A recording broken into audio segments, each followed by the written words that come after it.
ముసలితనంలో ఓ తండ్రి తన బిడ్డతో ఇలా అంటున్నాడు. బిడ్డ, ముసలివాణ్ణైపోయాను, అలసిపోయాను. దయచేసి అర్థం చేసుకో బిడ్డ. బట్టలు వేసుకోవడం కష్టంగా ఉంది. తువ్వాలేదో చుట్టుకుంటాను, గట్టిగా కట్టుకోలేను. అందుకే ఊడిపోతూ ఉంటుంది. కసురుకోకు బిడ్డ. అన్నం తింటున్నప్పుడు చప్పుడు అవుతుంది. చప్పుడు కాకుండా తినలేను. అసహించుకోకురా. నీ చిన్నతనంలో నువ్వు కూడా ఇంతే. గుర్తు తెచ్చుకో బిడ్డ. బట్టలు సరిగ్గా వేసుకునేవాడివి కాదు. అన్నం కూడా అంతే, పెద్దగా శబ్దం చేస్తూ తినేవాడివి.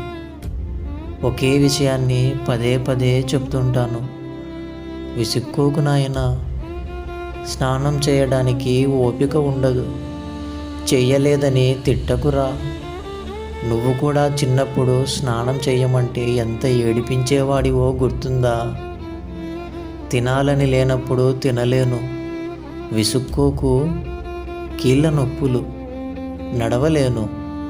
ఊతకర్ర నాతోనే ఉండాలి. లేనప్పుడు నీ చెయ్యి అందించి నడిపించు బిడ్డ.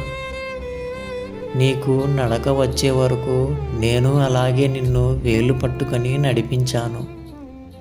అందుకేనేమో ముసలి వాళ్ళు పసివాళ్లతో సమానం అంటారనుకుంటా. ఏదో ఓ రోజు నాకు బతకాలని లేదు, చనిపోవాలని ఉంది అంటాను. అప్పుడు కోపం తెచ్చుకోకు. అర్థం చేసుకో. ఈ వయసులో బతకాలని ఉండదు బిడ్డ. కానీ బతకక తప్పదు. ముసలి కంపు కొడుతున్నారని అసహ్యంగా చూడకు బిడ్డ. దగ్గరగా తీసుకొని కూర్చో. నీ చిన్నప్పుడు నువ్వు ఎలా ఉన్నా నేను అలాగే దగ్గరగా తీసుకునేవాడిని.